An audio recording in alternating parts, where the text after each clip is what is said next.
그 행복의 기준을 낮추면 쉽게 행복을 얻을 수 있다 하는 글을 제가 읽은 적이 있습니다. 이런 내용이에요. 몇 해 전에 젊은 층들을 중심으로 헬조선 이생망이라는 말이 유행을 했습니다. 헬조선은 아무리 노력해도 희망이 보이지 않는 우리나라를 지옥에 빗댄 말입니다. 야, 정말 지옥 같은 나라다. 이생망은 이번 생은 망했다 하는 것을 줄임말로 미래가 보이지 않는 자신의 삶을 자조적으로 표현한 말이에요. 이생망을 요즘 말로 바꾸면 성실하게 살았는데 집이 없는 이들이 부동산 급등으로 삶의 의욕을 잃은 벼락거지, 여기에 속하는 거예요. 글쓴이는요, 적지 않은 사람들이 헬조선, 이생망, 벼락거지를 이야기하면서 참 힘들고 어렵게 사는데 어쩌면 그것이 행복의 기준을 너무 높게 잡아서 그렇게 된 것 아닌가 하는 이야기를 합니다. 그분이 하고 싶은 말은 간단해요. 행복의 기준을 낮추면 행복은 지금 불평이 행복으로 바뀔 수 있다는 거죠. 굶주림, 질병, 테러 등의 위험으로 죽음의 고통에 직면해 있는 사람들에게 헬조선이나 이생망이나 벼락거지라는 말은 사치라는 거예요. 먹을 것이 없는 사람이 있는데 먹을 것이 있는 것만 해도 얼마나 감사하냐 하는 거죠. 이분의 말처럼 행복의 기준을 낮추면 쉽게 행복을 얻을 수 있는 것이 사실입니다. 좋은 학군, 편의시설이 잘 갖추어진 지역 등을 향한 마음을 내려놓으면 헬조선이나 이생망이라는 자주 섞인 말 안 해도 돼요. 한 평에 수천만 원짜리 집이나 고가의 자동차 같은 거 고집하지 않으면 굳이 벼락거지라고 하는 상대적 박탈감으로 힘들어 안 해도 되지요. 남천동이 비싸면 부산 외곽으로 가면 되고요. 부산 외곽도 비싸면 저 또 시골로 가도 돼요. 다 집 있고요. 거기 사는 차들이 다 있습니다. 이렇게 보면 헬조선, 이생망, 벼락거지와 같은 말은 행복의 기준을 너무 높이 잡아서 생긴 거다. 그 말도 말은 돼요. 행복의 기준 좀 낮추면 낮춘 만큼 자유할 수 있습니다. 직장을 구할 때, 배우자 선택할 때, 며느리나 사위 찾을 때도 마찬가지죠. 기준 낮추면 낮출수록 머리가 덜 아픕니다. 또 편하게 잘 수도 있어요. 그렇잖아요, 그렇죠? 굳이 대학 안 나와도 됩니다. 자연인처럼 살려고 마음만 먹으면 어디 가도요, 천막 치면 살 수 있어요. 사람 못 산다 그래도 저 지리산 깊은 산골짜기 천막 쳐놓으면 누가 걷어가지도 않아요. 그러니 기준을 좀 낮추면 행복은 참 많은 곳에 널려 있습니다. 이 삶의 비밀을 터득한 이들 중에 신앙생활도 그렇게 하는 분들이 있습니다. 예배의 기준을 낮추어 잡아요. 매일 새벽 기도가 있고 수요 예배가 있고 주일 예배가 있는데 나는 내 인생에 주일 예배만 가겠다, 그렇게 생각하는 분들이 있습니다. 성경 공부는 내 사전에는 없다, 그런 분들이 있고요. 헌금은 내 마음 갈 때만 하면 되겠다, 그런 분들이 있습니다. 봉사는 나는 가급적이면 안 한다, 그렇게 해놓은 사람들도 있어요. 이렇게 하면요, 삶의 기준을 낮춤으로 편함과 여유로움을 가지는 것처럼 신앙생활도 편합니다. 매이지 않으니 여유로워요. 이렇게 기준을 낮게 잡음으로 갖게 된 편함과 여유로움의 결말이 뭘까요? 낭패를 봅니다. 본문에 나오는 사울 왕에 적용하면 망해요. 사울 왕이 신앙생활의 기준을 낮게 잡았다가 하나님께 버림을 받습니다. 세상에서 기준을 낮춘 만큼 여유와 평안이 찾아옵니다만 신앙의 기준을 낮게 잡으면 낭패를 봐요. 반대로 하나님의 말씀을 기준으로 삼고 따라가면 더욱 하나님의 사랑과 축복을 받습니다. 목사님, 저는 기준 낮춰도 행복하기만 했지 손해보는 건 하나도 없는데요. 너무 좋은데요. 매일 새벽기도 가고 예배드리고 어떻게 그렇게 삽니까? 그럴 수 있습니다만은 오늘 우리가 살펴볼 사울 왕을 한번 잘 보세요. 기준을 낮추다가 정말 하나님 앞에 버림을 받습니다. 오늘 본문의 배경이 이래요. 하나님이 사울에게 아말렉을 치라고 그럽니다. 이때가 사울이 왕으로 있은 지가 한 22년 정도 될 때입니다. 하나님이 누굴 치라 그럴 때는 그 이면에 네가 이기게 해주겠다 하는 전제가 달려 있습니다. 너희가 아말렉을 치면 네가 반드시 이길 텐데 사람이든 동물이든 하나도 남겨두지 말라. 그게 하나님의 명령입니다. 이 명령을 받고 전쟁을 하는데 진짜 전쟁이 잘 되는 거예요. 그래서 이겼어요. 이기고 자신이 보기에 괜찮은 짐승은 다 남겨둡니다. 이것을 아신 하나님이 말씀대로 하지 않은 것을 책망을 해요. 이 책망은 순종하지 않았음에 대한 책망이고 앞으로는 그렇게 하지 말라는 하나님의 경고입니다. 경고요. 그런데요, 이 말을 들은 사울이 내가 왜 그렇게 했는가를 하나님한테 자꾸 설명을 해요. 내가 선한 의도로 하나님을 위해서 이렇게 했다는 거예요. 이 말을 들으신 하나님께서 힘들어하세요. 힘들어하는데도 사울이 계속 자기 얘기를 해요. 내가 하나님을 위해서 했다는 거예요. 그러니 하나님이 기쁘실 거라는 거예요. 하나님께서 그 말을 계속하는 사울을 버리십니다. 왜 버리시는가? 하나님을 위했다는 그 사울의 중심에 자기 기준이 있었던 겁니다. 하나님의 기준이 아니에요. 자기가 생각할 때 이렇게 섬기면 하나님 좋아하겠다는 자기 생각으로 하나님을 섬긴 거예요. 자기 입장에서 보면 맞은데 하나님 입장에서 보면 기준을 엄청나게 낮춘 겁니다. 오늘 본문에 사울이 기준을 낮추는 과정이 나옵니다. 3단계로 진행이 돼요. 여러분 한번 잘 들어보시고 나는 어느 단계에 와 있는지 돌아서기로 다짐하고 결심하는 시간 삼으시기를 바랍니다. 기준을 낮게 잡는 첫 번째 단계가 자신의 기준을 하나님의 기준과 동일시한 겁니다. 아니, 목사님, 그게 맞는 거 아닙니까? 그럴 수 있는데 그렇지 않지요. 자신의 기준을 하나님의 기준과 동일시한다는 말의 뜻은 뭐냐? 하나님이 자기 기준에 맞아야 되는 겁니다. 그러니까 자기 기준이 먼저예요. 원래 그리스도인은요, 하나님께 나를 맞추는 사람입니다. 다시요, 하나님께 나를 맞추는 거예요. 그런데 자기 기준을 하나님의 기준과 동일시하면 어떻게 되느냐? 하나님이 내 기준에 맞아야 된다고 생각을 하는 거예요. 오늘 본문에 하나님을 자신에게 맞추려고 하는 사울의 모습이 나와요. 3절에 하나님의 기준이 나와요. 아말렉을 쳐서 그들의 모든 소유를 남기지 말고 진멸하되 남녀와 소아와 젖먹는 아이와 우양과 낙타와 나귀를 죽이라. 네, 하나님이 죽이라고 그랬어요. 그러니까 하나님 제대로 믿는 사람은 어떻게 하느냐? 하나님 말씀에 순종을 합니다.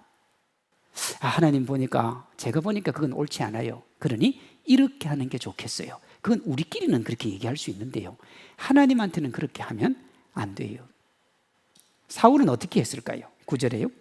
사울과 백성의 아각과 그의 양과 소의 가장 좋은 것 또는 기름진 것과 어린 양과 모든 좋은 것을 남기고 진멸하기를 즐겨 아니하고 가치 없고 하찮은 것은 진멸하니라 그랬습니다. 하나님이 진멸하라고 그럴 때는 하나님 눈에는 다 하찮은 거예요. 그러니까 진멸하라고 그랬죠. 그런데 하찮은 것과 가치 있는 것을 재구분을 합니다. 누가요? 사울이요. 내가 볼 때 하나님이 아무리 나쁘다고 그래도 이건 좋은 거고 이건 나쁜 거예요. 기준을 누가 다시 재설정을 해요? 사울이 재설정을 합니다. 하나님의 진멸과 사울의 진멸이 달라요. 사울은 하나님의 진멸을 자기 기준으로 바꿨습니다. 하나님의 말씀을 자신에게 맞추는 게 아니라 자신의 생각을 하나님께 맞추는 사람이 그리스도인입니다. 고린도후서 10장 5절이요. 하나님 아는 것을 대적하여 높아진 것을 다 무너뜨리고 모든 생각을 사로잡아 그리스도에게 복종케 하라 그랬습니다. 생각을 사로잡아서 하나님께 복종시키라고요. 사울은 하나님의 명령을 자신의 생각에 맞춥니다. 이것을 자신의 세계관으로 재해석한다 그래요. 내가 생각이 이미 있어요. 누가 무슨 말을 해요. 그러면 내 생각 가지고 다시 그걸 해석을 해냅니다. 이 말이 안 되는 사울의 행동에 대해서 하나님이 책망을 합니다. 14절에요. 사무엘이 이르되 그러면 내 귀에 들려오는 이 양의 소리와 내게 들리는 소의 소리는 어찌 됨이니까? 그래. 아니, 하나님이 진멸하라고 해서 진멸을 했으면 양과 소가 없어야 되는데 어떻게 양과 소의 소리가 내 귀에 들려오느냐 하는 거지요. 이것은 양과 소의 소리가 들리는 이유를 묻는 게 아니라 왜 내 말대로 안 했느냐고 하나님이 책망을 하시는 거예요. 이 정도까지 왔으면 여러분 어떻게 해야 되느냐 그러면 용서를 구해야 돼요. 하나님 말씀 안 들은 거잖아요. 그런데 사울이 용서를 구하지 아니하고 자기가 하나님 뜻대로 했다고 항변을 합니다. 15절이요. 사울이 이르되 그것은 무리가 아말렉 사람들에게서 끌어온 것인데 백성이 당신의 하나님 여호와께 제사하려 하여 양들과 소들 중에서 가장 좋은 것을 남기며 그 외의 것은 우리가 진멸하였나이다. 그리 하나님의 책망이 떨어졌으면 하나님이 야단을 하면 예, 제가 잘못했습니다 그래야 되는데 잘못했던 소리를 안 하고 자꾸 자기 잘했대요. 왜 그럴까요? 의도가 선했다는 거예요. 악한 의도 하나도 없다는 거예요. 나는 선한 의도로 이걸 했으니까 하나님이 더 영광 받으시는 게 맞다는 거예요. 자, 자기의 선한 의도가 하나님이 기뻐하실 것이라는 생각이 누구 겁니까? 자기 생각이잖아요. 자기 생각이에요. 사울은 자신의 생각을 하나님의 말씀 위에 두면서 뭐가 문제인지를 몰라요. 그러니까 책망을 하는데도 말대꾸를 하고 있는 거죠. 초등학생도 책망인지 알 수 있는 말을 사울은 왜 질문으로 알고 대답을 하고 있을까요? 자신의 기준을 하나님의 기준으로 삼았기 때문에 그렇습니다. 자신의 기준을 하나님의 기준으로 삼으면 하나님한테 자꾸 엉뚱한 소리를 해요. 양과 소의 소리는 세상의 소리입니다. 좀 더 구체적으로 말하면 자신이 세상에서 얻어 누리고자 하는 것들이 양과 소의 소리입니다. 하나님은 그런 말하는 것을 좋아하지 않으세요. 내 귀에 들림이 어찌미냐 그랬잖아요. 하나님은 우리가 세상의 것 구하는 거 그렇게 좋아하지 않아요. 하나님 돈이 필요해, 명예가 필요해, 권세가 필요해, 자녀 잘 돼야 돼요, 건강 주세요. 하나님 그거 안 좋아한다고요. 하나님이 이미 우리에게 약속해 주셨잖아요. 너희가 먼저 그의 나라와 그의 의를 구하면 내가 너희에게 이 모든 것을 덤으로 주겠다고. 그러니까 하나님은 덤으로 주겠다고 한 거 구하는 걸 그렇게 좋아하지 않아요.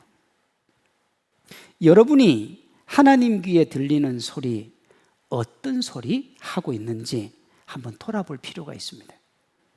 성실하고 신실한 크리스찬 되기 위해 자기를 쳐서 복종합니까? 아니면 사울처럼 자신의 욕망을 이룰 수 있는 양과 소의 소리를 계속 주님께 들려주고 있습니까?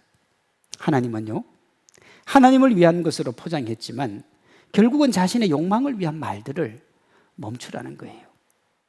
자신의 유익과 만족을 위해서 세상이 가치 있는 것으로 말하는 돈, 명예, 권세 추구하는 것 그만하라는 거예요. 자신의 유익과 만족으로 대변되는 욕망이 기준이 되면 하나님의 기준을 낮춘 게 되는 겁니다. 그러면 절대로 좋은 결과가 오지 않아요. 자기 삶의 기준, 신앙의 기준을 점검하십시오. 하나님께 들리지 말아야 될 자기 말을 멈추고 하나님께 들려야 될 하나님의 말씀에 순종하는 우리 모두가 되기를 소망합니다. 여러분, 우리가 기준을 자꾸 낮추면 문제가 발생해요. 자, 하나님의 기준이 여기 있잖아요. 우리가 자꾸 이 기준을 낮춰요. 그 낮춘 만큼 뭐가 생깁니까? 갭이 생깁니다. 그럼 이 갭을 어떻게 메꿀 거냐 하는 거죠. 돌아서면 괜찮은데 안 돌아서면 갭을 메꿔야 되거든요. 기준을 낮게 잡는 두 번째 단계가 자기 합리화와 타인에게 책임 전가입니다. 그 갭을 뭘로 바꾸느냐? 변명과 핑계로 메꿔요. 하나님께서 사울 왕의 생각이 틀렸다고 하시면서 하나님의 뜻을 다시 말씀을 하세요. 그리고 사울이 하나님의 말씀을 듣습니다. 16절 보세요. 사무엘이 사울에게 이르되 가만히 계시옵소서. 하나님이 틀렸다 그랬어요. 근데 자꾸 자기 말을 하는 거예요. 그러니까 뭐예요? 이거 가만히 계시옵소서 말이 멀쩡해서 그렇죠. 정말 있는 그대로 얘기하면 그 입 좀 닫으십시오. 그 소리. 제발 좀 그만 말하라는 거예요. 그리고 그 다음에 뭐가 나와요? 간밤에 여호와께서 내게 이르신 것을 내가 지금부터 왕에게 말을 하겠습니다. 하나님이 당신 말 안 듣는다는 거예요. 나는 하나님을 위해서 선한 의도로 했고 하나님의 영광을 위해 했으니까 하나님이 기뻐 받아달라고 하는데 주님이 뭐라고 하느냐? 네 말 그만하라는 거예요. 그리고 내 말을 하겠다는 거예요. 그러니까 제일 끝에 보세요. 사울이 그가 이르되 말씀하옵소서. 그래요. 그렇게 주님의 말씀이 17절 19절에 이어집니다. 사울이 하나님의 말씀을 따르지 않았고 하나님이 그걸 악으로 보셨다는 겁니다. 그가 짐승을 남긴 것이 나쁘다고 얘기한 게 아니에요. 그가 잘했을 수 있어요. 사울이 옳았을 수도 있고요. 사울의 마음이 진실하지 않다는 것도 아니에요. 그러니까 하나님이 문제 삼으신 건 뭐냐 그러면 왜 순종하지 않았느냐는 거예요. 왜 내가 명령한 걸 하지 않았느냐는 거예요. 하나님은 못하시는 게 없어요. 전능하신 분이에요. 굳이 명령 안 해도 돼요. 근데 그 하나님이 왜 명령했겠어요? 순종하는지 안 하는지 그거 보려고 하는 거예요. 우리한테도 마찬가지예요. 하나님이 우리에게 어떤 일을 시킬 때는요 순종하는지 안 하는지 그거 보고 싶은 거예요. 왜? 하나님이 다 할 수 있어요. 하나님이 다 해요. 그런데 순종하는 사람을 통해서 일을 하시는 거예요. 사울이 그걸 놓치는 거예요. 사울이 가만히 하나님의 말씀을 듣고 보니까 자기 편의대로 하나님의 기준에 손본 것을 깨닫습니다. 자기가 기준 낮춘 걸 이제 알게 돼요. 여러분 이렇게 깨달았으면 어떻게 해야 되느냐 그러면 하나님의 말씀대로 하겠다고 해야 되잖아요. 그런데 그 듣고도 기준을 낮추지 않아요. 낮춘 기준을 그대로 유지를 합니다. 왜 그랬을까요? 기준을 낮춘다는 것을 인정한다는 것의 의미가 뭐냐? 내가 지금까지 한 행동과 말을 부정을 해야 돼요. 내가 22년 동안 왕으로 살아온 그것이 하나님의 뜻을 따라 살아온 게 아니라 내 생각대로 했다는 걸 인정해야 된단 말이에요. 그러니까 지금까지 자기가 쌓아온 게 다 무너지게 생긴 거예요. 여러분 하나님 제대로 믿는 사람은요 그거 제대로 감수합니다. 다윗이 그랬어요. 장군 우리아를 죽이고 바세바를 아내로 맞은 것에 대해서 나단이 와서 책망을 하잖아요. 책망을 했을 때 다윗이 그거 듣고 밤새도록 침상에서 회개 기도를 합니다. 그게 시편 51편이잖아요. 그가 기도할 때요 신하들이 다 봤어요. 그 사울의 삶이 위선으로 점쳐져 있는 걸 다 봤단 말이에요. 바세바 데리고 와서 행복하게 사는 저 행복이 우리아를 죽이고 만든 위선의 삶이었다는 걸 다 봤어요. 인정하지 말아야 되는데 다윗은 그걸 인정을 합니다. 그리고는 뭐라고 그러는 줄 알아요? 하나님 다 가지고 가도 좋은데 주님만 저를 떠나지 마세요. 그렇게 기도합니다. 다 가지고 가도 좋아요. 내가 왕인 왕의 권세도 힘도 모든 것 다 가지고 가도 좋은데 내 아내도 내 자식도 다 가지고 가도 좋은데 주님만 떠나지 말아달라. 여러분 하나님이 그 기도 듣고 진짜 다 가지고 가잖아요. 아들 압살롬이 반람을 하죠. 그 아들이 자기 아내를 백주대낮에 겁탈을 합니다. 그리고 나중에 그 아들 죽지요. 다 뺏어갔어요. 권세도 부귀도 명예도. 백성들도 다 다윗을 떠나갑니다. 그 모진 수모 겪으면서도 자기 기준 내려놓고 다윗은 하나님의 기준을 따라갑니다. 로마서에 보면 그런 다윗을 주님이 뭐라고 그러느냐 그러면 이새의 아들 다윗을 만나니 내 마음에 쏙 들었다 그래요. 사울도 그렇게 해야 되는데 도저히 엄두가 안 나는 거예요. 내가 살아온 삶도 거부하고 내가 살아온 인생도 거부하고, 그럼 사람들이 나를 어떻게 볼까? 그래서 수습을 하는데 양방향으로 합니다. 한편으로 자신이 지금까지 살아온 인생은 자기 합리화를 해요. 20절입니다. 사울이 사무엘에게 이르되 나는 실로 여호와의 목소리를 청종하여 여호와께서 보내신 길로 가서 아말렉 왕 아각을 끌어왔고 아말렉 사람들을 진멸하였으나 그랬어요. 주의 깊게 볼 말이 뭐냐 하면 나는입니다. 자신은 진정으로 하나님의 기준대로 했다고 강변을 하고 있는 겁니다. 사실 사울이 한 말은 하나님의 명령대로 한 게 맞아요. 왕을 잡아왔고요, 그 백성은 진멸을 했으니까요. 사울은 이것을 통해서 자기가 하나님의 명령 어기지 않았다고 어필을 합니다. 그런데 여러분, 하나님이 그거 물어봤습니까? 하나님 그거 안 물어봤어요. 그러니까 하나님이 물은 거는 뭐냐 그러면 양과 소의 소리가 왜 내 귀에 들리느냐 그래요. 그런데 그거 얘기는 안 하고요, 정말 하나님 보기에 마음에 들었던 얘기는 자기가 한 거예요. 그러면 양과 소는 누가 한 거예요? 책임은요, 타인에게 떠넘깁니다. 21절 보세요. 다만 백성이 그 마땅히 멸할 것 중에서 가장 좋은 것으로 길갈에서 당신의 하나님 여호와께 제사하려고 양과 소를 끌어왔나이다. 여기 무슨 말이 나오느냐 그러면 마땅히 멸할 것 중에 나오죠.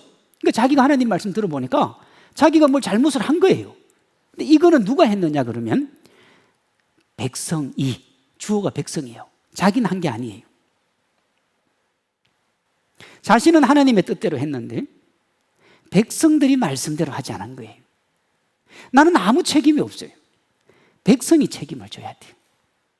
사랑하는 성도 여러분, 사울이 왕입니다. 요 앞에 보면 전쟁 나간다고 백성을 모집을 하니까 몇 명이 왔느냐? 23만 명이 왔습니다. 이 모든 군대를 지휘한 사람이 사울이에요. 설사 백성들이 그런 요구를 했었어도 사울이 책임을 져야 됩니다.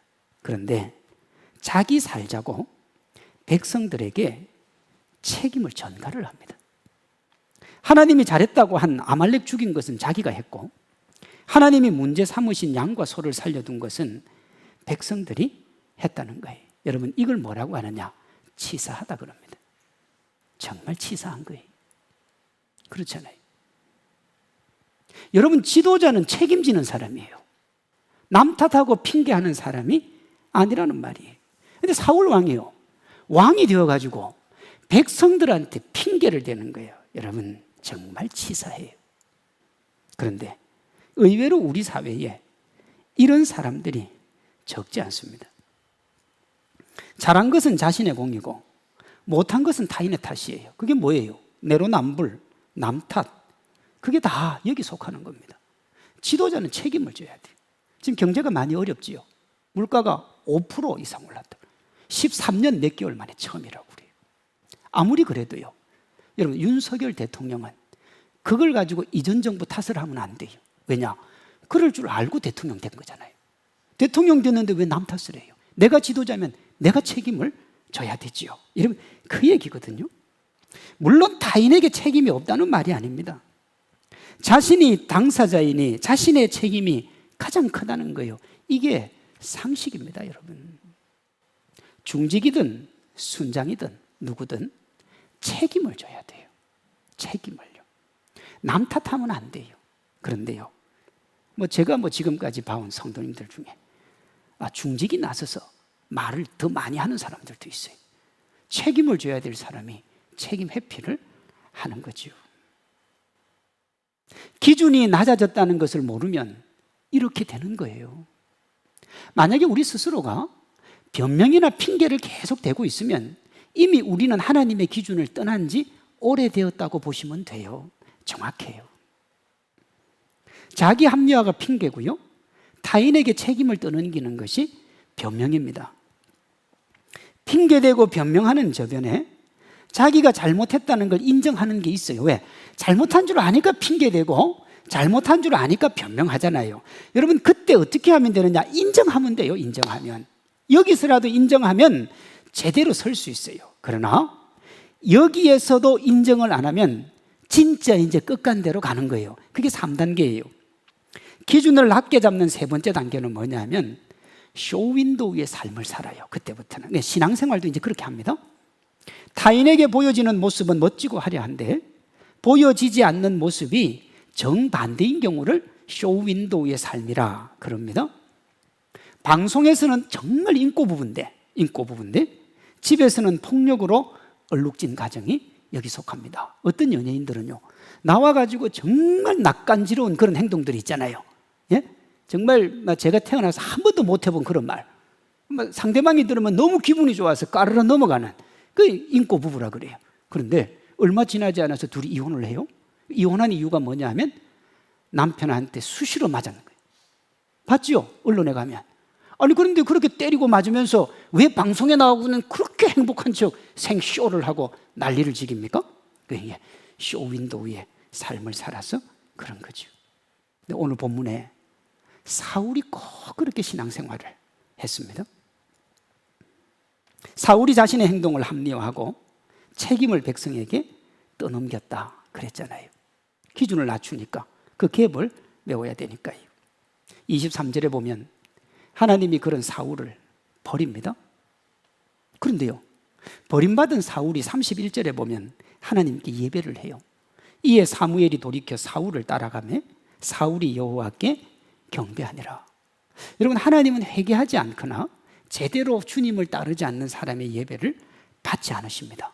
그러면 사울이 그 사이에 회개하고 하나님께 돌아오고 하나님이 용서해 주셨습니까? 안 그래요. 35절 때문에 그래요. 사무엘이 죽는 날까지 사울을 다시 가서 보지 아니하였으니 이는 그가 사울을 위하여 슬퍼함이었고 여호와께서는 사울을 이스라엘 왕으로 삼으신 것을 후회하셨더라. 그 예배가 마지막 예배예요. 그 예배 드리고 사무엘이 더 이상 오지 않았고요, 하나님이 그를 왕으로 삼으신 것을 후회합니다. 사울이 하나님께 드린 경배는 자신이 여전히 왕이라는 걸 보이기 위한 쇼였습니다. 24절에 보면 사울이 이 쇼를 위해서 거짓 회개를 합니다. 회개도 뭐예요? 쇼예요. 그의 회개와 예배가 쇼임을 사울 자신이 이렇게 고백을 합니다. 30절이요. 사울이 이르되 내가 범죄하였을지라도 이제 청하옵나니 백성의 장로들 앞과 이스라엘 앞에서 나를 높이사 나와 함께 돌아가서 내가 당신의 하나님 여호와께 경배하게 하소서. 자 보세요. 내가 죄를 범하였을지라도, 여러분 죄를 범했으면 어떻게 해야 돼요? 예배를 드릴 게 아니고 무릎을 꿇어야 돼요. 잘못했다고. 그런데 내가 예배를 범죄하였을지라도 내 백성의 장로들과 이스라엘 백성들이 보고 있는 이 앞에서만큼은 내가 죄 안 진 것처럼 해달라는 거예요. 자기 죄진지 알았어요. 그런데도 하나님께 예배하게 해달라는 거예요. 뭐예요? 근데 버림받은 거 인정할 테니까 하나님이 나와 함께 있다는 거 쇼로라도 좀 해달라는 거예요. 내가 하나님을 쇼라도 섬길 테니까 하나님 섬기는 것 좀 보게 해달라는 거예요. 그렇게 하고 아무 일도 없었다는 듯이 환한 미소를 지으면서 백성들 앞에 손을 흔들었습니다. 하나님께 버림받는 것은 감내해도 사람에게 잊혀지고 세상의 것 못 누리는 것은 감내 못하겠다는 거예요. 내가 지금 왕인데 절대 권력을 행사하고 있는데 이 많은 것을 누리는데 내가 이 자리에서 쫓겨난 거 알면, 하나님이 나 버린 것 알면 이 세상 거 아무것도 못 누리고 쪽박차게 생겼는데 아유 하나님 떠나도 좋으니까 내가 세상 것만큼은 누리게 해달라는 거예요. 하나님을 이용하는 거죠. 하나님이 후회한다고 했어요. 버린다고 했어요. 그러면 다윗처럼 잘못했다고 자신이 얻은 것 모든 것 가지고 가도 되지만 하나님만은 떠나지 말아달라고 그래야 되는데 사울은 반대로 합니다. 내가 하나님께 버림받는 것은 감당할 수 있어도 사람에게 위신 깎이는 것은 못 견디겠다는 거예요. 우리 성도님들은 어떻습니까? 이것이 사울 왕에게만 적용되는 특별한 경우입니까? 아니잖아요. 우리 다 그래 살잖아요. 하나님이 먼저 그의 나라와 그의 의를 구하라고 그랬는데 우리는 항상 세상 거 구하고 있잖아요.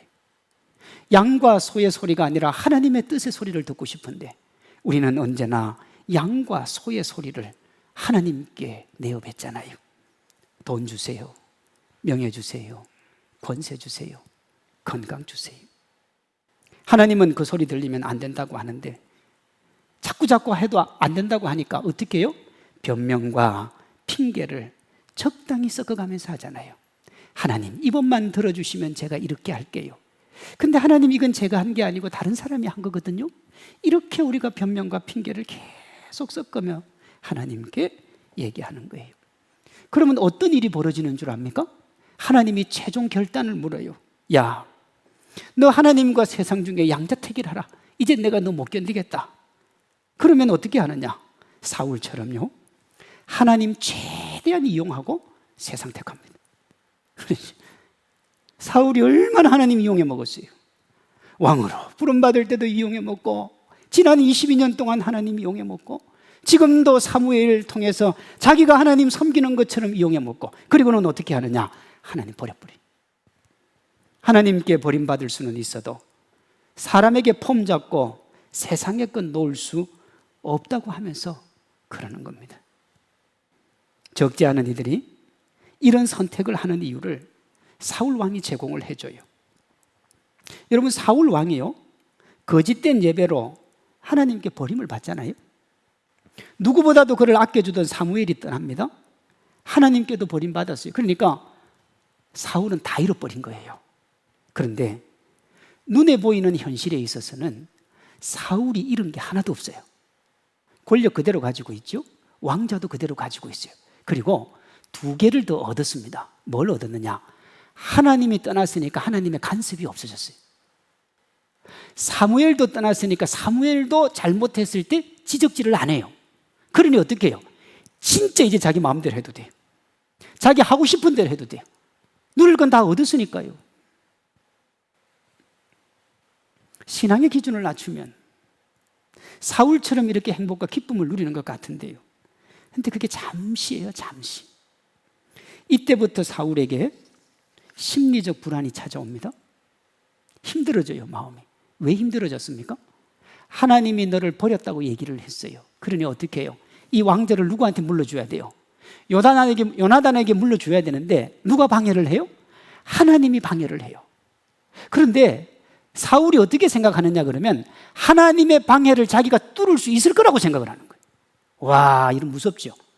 그래서 그 다음에 사무엘이 다윗을 왕으로 기름을 붓거든요. 그 다윗을 죽이려고 그런다니까요. 얼마나 불안해. 심리적인 불안할 때 다윗이 수금을 쳐주면 악기가 떠나갔어요. 그러니 다윗은 자기 옆에 있어야 되는데 자기와 시기와 질투가 있으니까 다윗을 어떻게 하느냐? 죽이려고 그럽니다. 근데 그렇게 열심히 노력했는데 요나단이 왕이 되느냐? 못 돼요. 자기가 왕자를 거부해요. 아버지보다 나아요. 딸은요, 남편의 사랑을 못 받아요. 그리고 이 이후에 그의 자손들이 비참한 생을 살아갑니다. 한 명 살아요, 한 명. 그것도 누구냐? 요나단의 아들 절름발이. 그가 절름발이 아니었으면 그도 죽었어요. 절름발이었기 때문에 살은 거예요. 불행하죠. 한순간 자기가 원하는 거 얻었지만 그 이후로 다 뺏겼습니다. 다 뺏겼어요. 하나님께 버림받는다는 게 그런 겁니다. 하나님은 우리가 이런 슬픈 인생의 주인공 되지 않기를 원하세요. 참으로 하나님의 복 받기를 원하고 하나님의 은혜와 기쁨 누리기를 원하세요. 어떻게 하면 되냐? 하나님의 기준 가지고 살면 돼요. 3가지만 하면 됩니다. 첫째, 하나님께 겸손해야 돼요. 하나님이 하나님을 인정하고 하나님 앞에 겸손할 때 사울을 왕으로 세웁니다. 17절이요. 사무엘이 이르되 왕이 스스로 작게 여길 그때에 이스라엘 지파의 머리가 되지 아니하셨나이까. 오늘 본문에 보면 이랬던 사울이 자신의 말로 자꾸 하나님을 설득하려고 그래요. 내 잘 살았다는 거예요. 나 열심히 살았다는 거예요. 그 열심히 살아온 인생 중에 이건 어쩔 수 없었다는 거죠. 이게 구약의 야복 강가에서 야곱이 하나님 사자와 씨름할 때 딱 그렇게 하거든요. 당신이 내 인생을 아냐는 거예요. 내가 70몇 년, 아니 100년의 인생을 얼마나 고단하게 살았는지 하나님 당신이 아냐 이거예요. 그래서 밤새도록 씨름하잖아요. 그러니까 하나님이 아무리 생각해봐도 이 고집을 꺾을 수가 없어서 그래 네가 이겼다. 그리고 하나님이 가잖아요. 아니 야곱이 보니까 하나님 이기고 나서 남는 게 하나도 없는 거예요. 그래서 무릎을 꿇잖아요. 나로 축복해 가게 달. 여러분, 이긴 사람한테 진 사람한테 복 달라는 경우가 세상 전체에 어디 있어요? 하나님께 지는 게 그리스도인이 이기는 거예요. 그게 뭐냐? 겸손입니다. 겸손. 사랑하는 성도 여러분, 이 겸손이 없으면 어떻게 되느냐?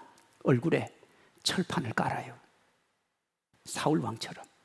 얼마나 철판을 두껍게 깔았느냐 그러면 죽을 때까지 그 철판이 뻗어지질 않습니다. 겸손하셔야 돼요. 하나님 앞에 겸손하시기 바랍니다. 둘째는 하나님의 말씀을 말보다 위에 둬야 돼요. 23절에 하나님이 사울을 버린 이유가 이렇습니다. 왕이 여호와의 말씀을 버렸으므로 여호와께서도 왕을 버려 왕이 되지 못하게 하셨나이다. 말씀을 버렸기 때문에. 근데 이걸 누가 알았느냐? 사울이 알았어요. 24절 보세요.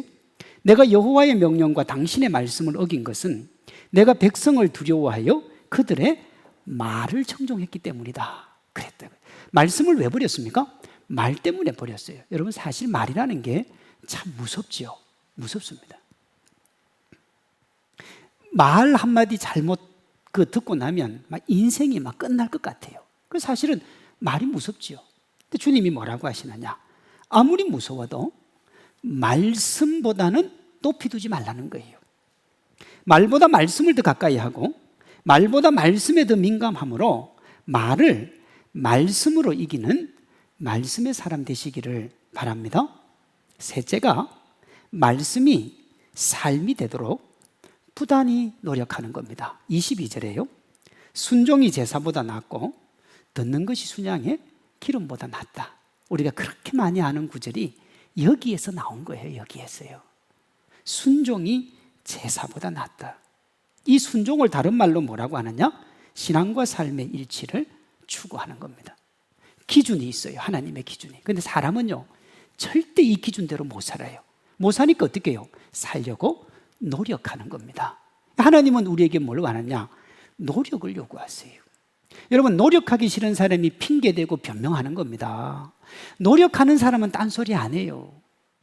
목표를 향하여 달려가는 사람은 일이 어떻게 하면 될까를 고민하고요. 목표를 내려놓는 사람은 어떻게 하면 안 된 것을 핑계하고 변명할까? 그걸 고민하는 거예요. 하나님께 겸손이 뭐냐? 말보다 말씀을 위에 두는 겁니다. 그러면 말씀 듣게 되고요. 말씀을 들은 사람은 말씀으로 자신을 세우고 말씀이 자신의 삶이 되도록 노력하는 거예요. 하나님이 이렇게 하나님의 기준으로 살고자 노력하는 삶 있는 신앙 위에 차고 넘치는 은혜와 사랑, 축복 베풀어 주실 줄로 믿습니다. 우리 모두가 하나님의 기준으로 하나님의 보호하심과 은혜, 나아가 세상의 축복까지 누릴 수 있기를 주님의 이름으로 축원합니다.